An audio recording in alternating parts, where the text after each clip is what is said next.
글로벌 기후 위기 대응 사례 발표를 맡은 사이버 외교 사절단 반크 우연택이라고 합니다. 반갑습니다. 세계에서 가장 중요한 숫자는 무엇일까요? 이 숫자는 세계에서 가장 중요한 숫자입니다. 뉴욕, 베를린, 대한민국, 서울, 영국, 세계 곳곳에 설치된 이것은 무엇일까요? 이것은 왼쪽에 보이시는 이 소녀가 2019년 기후변화 당사국 총회에서 소개한 숫자입니다. 바로 기후위기 시계입니다. 기후위기 시계는 세계 곳곳에 설치되어 있고 특히 대한민국에서도 쉽게 볼 수가 있는데요. 여러분들은 이 시계를 보면서 어떤 생각을 하시나요? 4년하고도 얼마 안 남은 시간 동안 이 숫자가 의미하는 바는 과연 무엇일까요? 바로 지구 평균 온도 1.5도 상승까지 남은 시간입니다. 우리는 그렇다면 지금부터 지구 평균 온도 1.5도 상승을 막기 위해서 우리에게 남은 시간이라고 보시면 될 것 같습니다.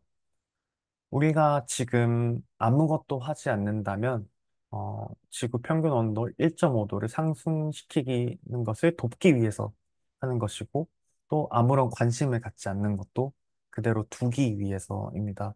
그저 흘러가는 시간은 막을 수가 없습니다. 그렇기 때문에 우리는 이것을 막기 위해서 막중한 임무를 치게 되었는데요.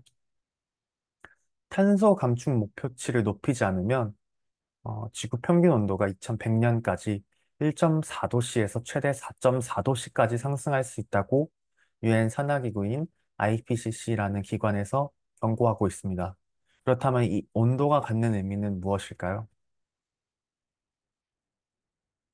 1도씨가 상승하면 북극곰이 멸종 위기에 처할 것이고, 2도씨가 상승하면 지구촌 곳곳이 물에 잠기고 수많은 사람이 사망에 이르게 될 것이며, 3도씨가 상승하면 전 세계 생산 자본 소비 50% 이상이 급락하고 전쟁과 같은 피해가 끊임없이 이어질 것입니다.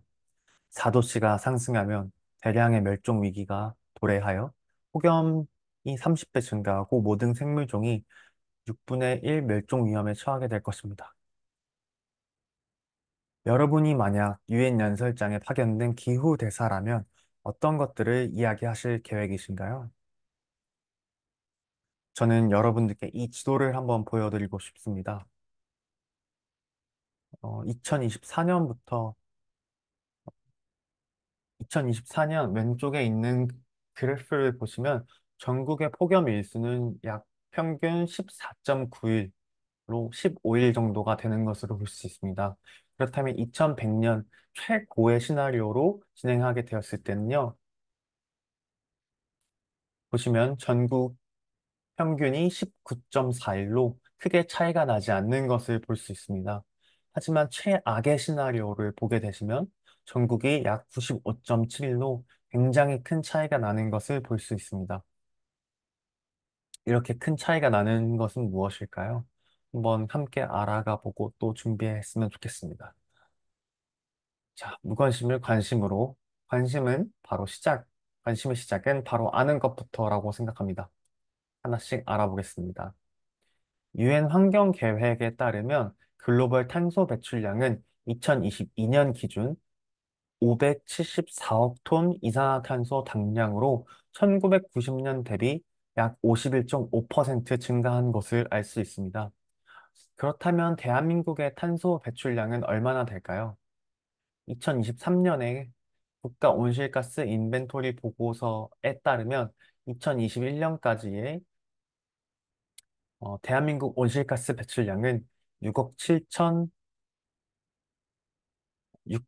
톤 이산화탄소 당량으로 특히 에너지 부문이 차지하는 비율은 86.9%로 5억 8,700만 톤 이산화탄소 당량에 해당합니다. 왼쪽 그래프를 보시면 분야별 온실가스 배출량과 흡수량이라는 음, 그래프를 보실 수 있는데요. 배출량은 0으로부터 위로 올라가는 그래프에 해당하는 이 네 가지의 부분을 보실 수 있고요. 또 흡수량은 이렇게 흡수하는 양으로 해당합니다. 그래서 이것을 합친 것을 온실가스 배출량이라고 이야기할 수 있고, 오른쪽을 보시면 여섯 가지의 화학 기호가 나타날 수 있고 온실가스별 배출량이라고 되어져 있습니다. 그렇다면 온실가스는 무엇일까요? 온실가스는 교토의정서에서 선정한 6가지 온실기체를 이야기합니다. 오른쪽을 보시면 이산화탄소, 메탄, 아산화질소, 수사불화탄소, 과불화탄소, 북불화황 이렇게 6가지를 온실가스로 규정하고 있고 어, 발생원은 여기 보시는 바와 같습니다. GWP라는 단어가 눈에 들어오는데요. 이것은 지구온난화 지수로 잠재적으로 갖는 지구온난화 기여도를 의미합니다. 이산화탄소를 1로 기준으로 메탄은 28, 아산화질소는 265, 과불화탄소는 7,380, 북불화황은 23,500만큼 큰 영향력을 갖습니다. 기후 위기란 무엇일까요? 여러분 혹시 헝거스톤에 대해서 들어본 적 있으신가요? 이 헝거스톤은 이렇게 이야기합니다. 내가 보이면 울어라. 바로 가뭄이 찾아왔으니. 왼쪽에 사진을 보시면 2023년, 2015년 이렇게 가뭄이 찾아왔을 때마다 강바닥이 보였을 때 메시지와 함께 날짜를 입력하고 어, 가뭄이 찾아왔던 때를 기억합니다. 오른쪽 사진은 우리나라의 한 저수지인데요. 보시는 다리의 사진은 새로 건축된 것이 아니라 과거 대한민국이 지었던 다리이고 여기까지 물이 상당히 차올라서 사실은 더 이상 보이지 않았던 다리였지만 최근 가뭄이 찾아오면서 강물이 메말라 붙어서 이 다리를 다시 볼 수 있게 되었습니다. 대한민국의 헝거스톤 혹은 헝거 브릿지라고 이야기할 수도 있겠습니다. 기후 위기란 극단적인 날씨뿐 아니라 물 부족, 식량 부족, 해안 상성화, 해수면 상승, 생태계 붕괴 등 영향을 미치고 인류 문명에 회복할 수 없는 위험을 초래하여 획기적인 온실가스 감축이 필요한 상태를 이야기하는데요. 여러분 한번 생각해 보시면 물이 부족하면 당연히 식량을 키우는데 들어갈 물이 없기 때문에 식량 위기도 초래하게 됩니다. 이 물 부족은 어떻게 해서 일어날까요? 해양 산성화 혹은 해양 온도 상승, 해수면 온도 상승에 따라서 어떤 지역은 굉장히 극심한 가뭄이 찾아오고 또 어떤 지역은 굉장히 극심한 호가 찾아옵니다. 그렇게 극한 기상이 반복되면서 한 지역에서도 가뭄과 홍수가 동시에 날 수 있는 이 기이한 현상이 일어나고 있습니다. 이것은 굉장히 복합적이고 상호 간의 연관성이 있는데요. 이런 것들이 기후 위기의 현상이라고 볼 수 있습니다. 그렇다면 이 거대한 위기, 기후 위기가 과연 청소년이 대응할 수 있을까요? 어, 글로벌 대응 사례를 몇 가지 소개드리고자 합니다. 바람을 길들인 풍차소년이라는 이 넷플릭스에 나와 있는 드라마는 실제 실화를 바탕으로 한 이야기인데요. 오랜 가뭄으로 식량난에 시달리는 말라위, 13살 소녀 윌리엄은 과학책에서 본 내용을 토대로 쓰레기와 고철을 이용해서 풍차를 만듭니다. 이 윌리엄은 바로 전기가 없어서 기근에 시달리는 마을을 위해서 풍차를 만들게 되는데요. 이 풍차를 만들기까지의 여정을 다루는 이 넷플릭스 시리즈는 윌리엄의 이야기를 어, 자세하게 이야기해 줍니다. 단순히 풍차를 만드는 것이 전기를 생산하는 것 이상의 의미를 갖는 이유는 전기를 생산하게 되면 불을 켤 수 있게 되고 또 음, 펌프를 이용할 수 있게 되고 또 라디오를 들을 수 있게 되는 등 굉장히 다양한 것들을 할 수 있게 됩니다. 이 전기가 없다면, 이 에너지가 없다면 한 마을에서는 굉장히 큰 위험이 찾아오게 될 수밖에 없는 상황인 것입니다. 저도 한번 봤었는데 여러분들도 꼭 한번 관심 있으신 분들은 보시는 걸 추천드립니다. 두 번째는 남아공의 식량 문제 해결을 위해 연구한 키아라의 이야기입니다. 키아라는 이렇게 화학을 좋아하고 실험하는 것을 잘하는 소녀인데요.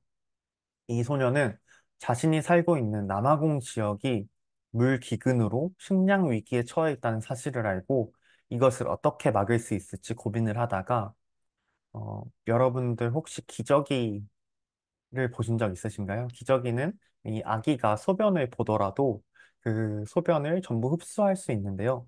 그것은 기저귀 안에 포함된 고흡수성 수지라고 하는 물질 때문입니다. 이 고흡수성 수지는 자기 무게의 수십 배 혹은 수백 배에 달하는 물을 흡수할 수 있는 능력을 지니고 있는데요. 키아라는 이 고흡수성 수지의 물질의 특성을 연구하고 공부해서 아보카도와 껍질과 오렌지로부터 이 고흡수성 수지라는 것을 합성하게 되고 이 합성한 고흡수성 수지를 농업할 때 비료에 함께 섞게 되어 물이 오랫동안 저장될 수 있도록 하는 오랫동안 저장될 수 있도록 하는 그런 고흡수성 수지를 만들었습니다. 그리고 이것을 바탕으로 실제 실험을 해봤고, 구글 사이언스 챌린지라고 하는 큰 대회에서 이 기여를 식량 위기로부터 남아공에 기여한 바를 인정받아 전 세계 1등을 하게 되는 쾌거를 거두게 됩니다. 오른쪽에 보이시는 이 보얀 슬랫이라고 하는 청년은 청소년 시기에 수영을 하면서 바닷가에 쌓여있는 쓰레기 섬을 보게 됩니다. 여러분들도 한 번쯤 들어봤을 법한 GPGP라는 거대한 쓰레기 섬도 있습니다. 그래서 이 청년은 어떻게 하면 이 쓰레기를 수거할 수 있을지를 고민하게 되고 바다를 잘 관찰하던 중 해류가 스스로 점점 도는 것을 보고 이 위에 거대한 막대 장치를 설치해서 이 쓰레기를 처리할 수 있지 않을까라는 상상력을 발휘해서 실제 행동에 옮깁니다. 그래서 오션 클린업이라고 하는 회사를 설립하게 되고 실제로 그 쓰레기를 수거하는 장치를 만들게 되어서 바다와 강에 이 쓰레기 수거 장치를 도입하게 됩니다. 여러 사람의 만류에도 불구하고 보얀슬렛은 지속해서 이 오션 클린업이라는 프로젝트를 진행하고 있는데요. 제가 주목하고 싶고 여러분들에게 소개시켜드리고 싶은 바는 안 된다고 하는 것보다 행동으로 옮기고 실천해서 또 다른 사람들의 비판을 수용해서 더 발전시키는 데 이용한 보얀슬렛의 자세를 한번 참고해 보셨으면 좋겠습니다. 왼쪽에 보이는 이 자매는 위즌 자매인데요. 여러분들 혹시 인도네시아 발리에서 더 이상 비닐봉투를 볼 수 없다는 사실을 알고 계신가요? 그 위대한 사실은 그 위대한 업적은 이 두 소녀로부터 시작하게 되었습니다. 인도네시아 발리를 사랑하는 이 소녀들은 비닐봉투가 인도네시아의 환경을 그리고 청소년의 미래를 어지럽히고 또 위협할 수 있다는 그런 것에 주목해서 비닐봉지를 사용하지 않는 캠페인을 진행하게 됩니다. 인도네시아에 있는 사람들은 적을 수 있지만 전 세계적으로 유명한 관광지인 발리에 찾아오는 관광객들을 대상으로 인도네시아 공항에서 캠페인을 진행하게 되고 서명을 얻습니다. 그리고 단식 투쟁까지 벌여서 이 소녀들은 인도네시아 발리의 주지사님을 만날 기회를 얻습니다. 그래서 인도네시아 발리에서 더 이상 비닐봉투를 사용하지 않겠다는 서명을 받아내는 데 성공하게 됩니다. 그래서 이 청소년들은 현재 바이바이 플라스틱 백이라고 하는 단체를 운영하고 있고 전 세계에서 가장 큰 청소년 중심의 단체 중에 하나입니다. 오른쪽에 보이시는 나일론 가방을 만들어서 일회용 비닐봉투가 아닌 다회용 가방을 만들고 판매하고 사람들이 활용할 수 있도록 독려하는 프로젝트를 지금도 진행하고 있습니다. 음, 기후 대사님들께 추천할 몇 가지를 소개해드리고자 합니다. 먼저 천장 체험 학습이 가능한 공간인데요. 왼쪽에 보시면 퀴즈 온 더 블록이라는 프로그램에도 나왔던 백두대간 시드볼트라는 곳이 있습니다. 이곳은 전 세계 오로지 두 군데에만 존재하는데요. 그 중에 하나가 우리 바로 대한민국에 있습니다. 전 세계 모든 야생식물의 종자를 보관하고 있으며 이곳은 현재를 위한 것이 아니라 미래를 위한 곳입니다. 식량 위기로부터 우리를 보호해줄, 우리의 미래 세대를 이끌어줄 이 시설은 사실은 들어갈 수는 없지만 그래도 백두대간 시드몰트 바로 옆에 국립백두대간 수목원이라는 곳이 있고 그곳을 방문하면 여러 가지 환경에 대한 중요성과 중요성을 체험해 볼 수 있는 프로그램이 마련되어 있습니다. 두 번째로 수도권 매립지라고 하는 공간인데요. 이 수도권 매립지는 대한민국에서 굉장히 많은 쓰레기를 처리하고 있는 공간입니다. 그래서 체험할 수 있는 시설도 꽤 많은데요. 아래 사진을 보시면 작년에 개최되었던 잼버리에 참여한 세계 청소년들이 이곳에 방문해서 수도권 매립지에서 어떻게 쓰레기를 처리하고 있고 또 수도권 매립지에서 마련한 체험을 하고 있는 사진을 보실 수 있습니다.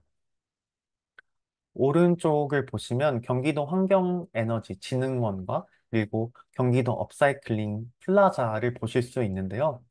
이곳에 방문하시면 다양한 체험 프로그램과 교육 프로그램을 통해서 여러분들이 알고자 하는 기후 위기에 어떻게 대응해야 하는지에 대해서 배우실 수 있을 거라고 기대합니다. 기후 대사님들께서 읽어보면 좋은 몇 가지가 있는데요. 첫 번째로 IPCC 제6차 평가 보고서 SPM은 정책 결정자를 위한 요약본으로 한글로도 번역되어서 보급되고 있습니다. 그리고 두 번째로 제3차 국가 기후위기 적응 강화 대책은 어, 최근 2023년 6월에 발행된 것으로 강화된 대책입니다. 그래서 탄소 중립을 실천하기 위해서 또 어떻게 적응해야 할지에 대해서 관계부처가 합동으로 결정하고 또 진행 중인 사항에 대해서 여러분들께서 확인을 하실 수가 있고요.